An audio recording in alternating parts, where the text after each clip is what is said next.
આપણા ગુજરાતના જામનગરના ઘૂઘરા તો ખૂબ જ પ્રખ્યાત છે.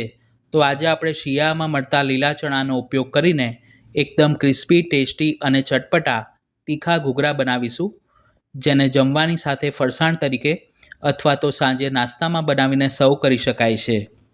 ઘૂઘરાનું બહારનું પડ લાંબા સમય સુધી સરસ ક્રિસ્પી રહે તેની બધી જ ટિપ્સ આપણે આ વિડીયોમાં જાણીશું. તો તીખા ઘૂઘરાની પરફેક્ટ રેસીપી જાણવા માટે વિડીયોને સ્કીપ કર્યા વિના એન્ડ સુધી અવશ્ય જોજો. સૌ પ્રથમ 1 કપ ચાળેલો મેંદો લઈ તેમાં 1/4 ટીસ્પૂન મીઠું અને 2 ચમચી તેલનું મોણ કરીશું. તેલના બદલે તમે ઘીનો પણ ઉપયોગ કરી શકો છો. અને જો તમે હેલ્થ કોન્શિયસ હો તો તમે 1 કપ ઘઉંના લોટમાં 2 ચમચી રવો ઉમેરીને પણ આ જ રીતે લોટ બાંધી શકો છો. પછી તેમાં 1 ચમચી લીંબુનો રસ ઉમેરી બધું જ સરખું મિક્સ કરી લઈશું. સમોસા, કચોરી કે ઘૂઘરાનો લોટ બાંધતી વખતે જો તેમાં થોડા પ્રમાણમાં લીંબુનો રસ ઉમેરવામાં આવે તો તળતી વખતે તેના બહારના પડ ઉપર બિલકુલ બબલ્સ નથી થતા. હવે મેંદો બિલકુલ પણ કોરો ન રહે તેમ હાથ વડે તેને સરખી રીતે મોઈ લઈશું. આ રીતનું મુઠ્ઠી પડતું મોણ કર્યું હશે તો ઘૂઘરા સરસ ક્રિસ્પી બનશે. પછી તેમાં જરૂર મુજબ થોડું થોડું પાણી ઉમેરી અને પરોઠાના લોટ જેવો મધ્યમ સોફ્ટ લોટ બાંધીને તૈયાર કરીશું. બાંધેલી મેંદાની કણકને ઢાંકીને 10 મિનિટ માટે મૂકી રાખીશું, જેથી તે પલળીને સરખો સેટ થઈ જશે. સ્ટફિંગ બનાવવા માટે મેં અડધો કપ ફોલેલા લીલા ચણાને પાણીથી ધોઈને કોરા કરી દીધા છે. તેને ચીલી કટરમાં ઉમેરીને અધકચરા વાટી લઈશું. તમે મિક્સરમાં પલ્સ મોડ ઉપર પણ વાટી શકો છો. આ જ રીતે તમે લીલા ચણાના બદલે લીલા વટાણા, તુવેરના લીલવા, પાપડી અથવા તો ચોળીનો ઉપયોગ કરીને પણ ઘૂઘરા બનાવી શકો છો. ચણાને ક્રશ કરી દીધા પછી સ્ટફિંગને બાઇન્ડિંગ આપવા માટે મેં 2 નંગ મીડિયમ સાઇઝના બાફેલા બટાકા લીધા છે. તે રૂમ ટેમ્પરેચર પર ઠંડા થાય એટલે મેશ કરી લઈશું. તમે તેને છીણીને પણ ઉપયોગમાં લઈ શકો છો. તમારે બટાકા ન ઉમેરવા હોય તો અડધી વાટકી જેટલા પલાળેલા જાડા પૌવા પણ ઉમેરી શકાય છે. સ્ટફિંગ વઘારવા માટે નોનસ્ટિક પેનમાં 1 ટેબલસ્પૂન તેલ ગરમ કરી તેમાં 1/4 ટીસ્પૂન ઝીણી રાઈ અને ચપટી હિંગ ઉમેરીશું. બધી જ સામગ્રીના માપ નીચે ડિસ્ક્રિપ્શન બોક્સમાં અને સ્ક્રીન ઉપર આપ્યા છે.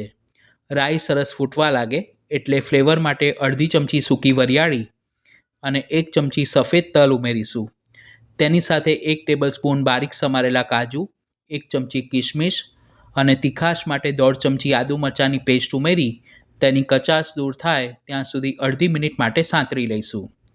જો તમે શ્રી ઠાકોરજીને ભોગ ધરવા માટે સામગ્રી સિદ્ધ કરી રહ્યા હો અને લીલા મરચાંનો ઉપયોગ ન કરવો હોય તો તેના બદલે મરી પાવડર પણ પધરાવી શકો છો.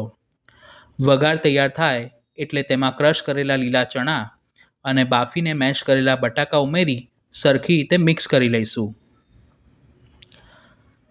અત્યારે આપણે જેટલું માપ લીધું છે તેમાંથી 7 નંગ ઘૂઘરા બનાવી શકાય છે. બધું સરખું મિક્સ થાય પછી તેમાં 1/4 ટીસ્પૂન હળદર પાવડર, 1 ચમચી શેકેલા ધાણાનો પાવડર અને સ્વાદ પ્રમાણે મીઠું ઉમેરીશું.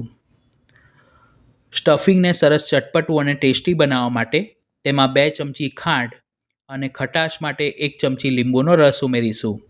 લીંબુના રસના બદલે તમે આમચૂર પાવડરનો પણ ઉપયોગ કરી શકો છો.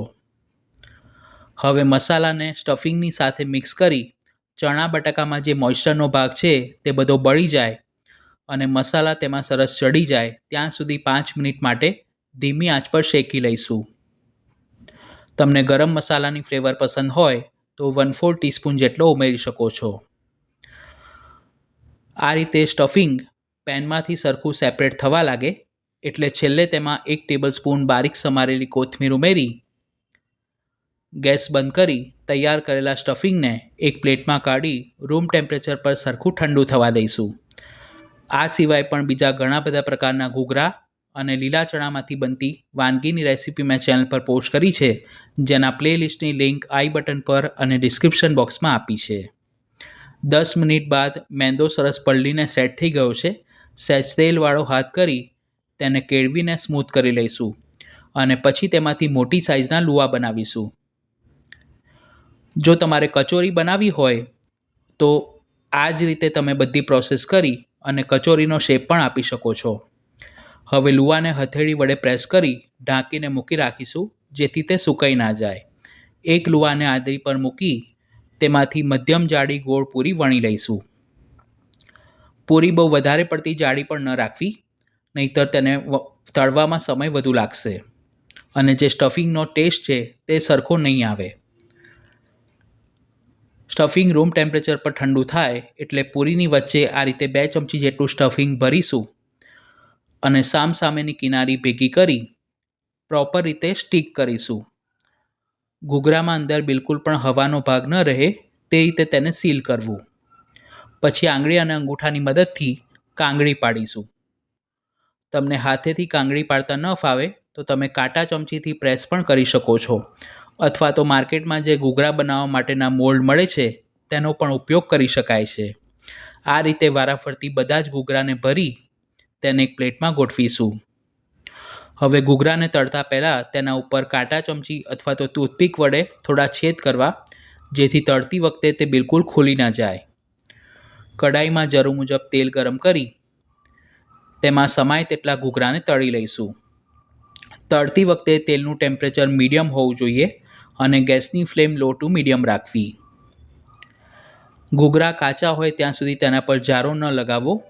અડધી મિનિટ પછી તે નીચેની બાજુથી થોડા લાઇટ બદામી રંગના થાય એટલે ચમચી વડે તેને થોડી વારે ફેરવતા રહેવું અને ગરમ તેલની ધાર કરતા જવું. એક બેચને તળવામાં આશરે 5 મિનિટ જેટલો સમય લાગે છે. આ રીતે સરસ લાઇટ બદામી રંગના અને ક્રિસ્પી થાય એટલે તેને પ્લેટમાં કાઢી બાકીના ઘૂઘરાને પણ આ જ રીતે મધ્યમ ગરમ તેલમાં તળી લઈશું. જો તમે ઘૂઘરાને બહુ આકરા ગરમ તેલમાં તળશો તો તે બહારથી લાલ થઈ જશે અને અંદરથી કાચા રહેશે. તો જોતાં જ ખાવાનું મન થઈ જાય તેવા એકદમ ક્રિસ્પી અને ટેસ્ટી લીલા ચણાના ઘૂઘરા બનીને તૈયાર છે.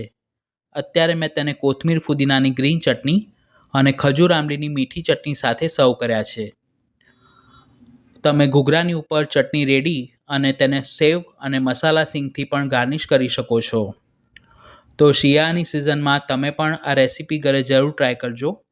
વિડીયો પસંદ આવી હોય તો તેને લાઇક અને શેર કરવાનું ન ભૂલશો અને ચેનલ પર પહેલી વાર આવ્યા હો તો આવી ઉપયોગી અને ટ્રેડિશનલ રેસીપીના વિડીયોઝ જોવા માટે તેને સબસ્ક્રાઈબ કરી બાજુમાં આપેલા બેલ આઇકોન પર ક્લિક કરજો.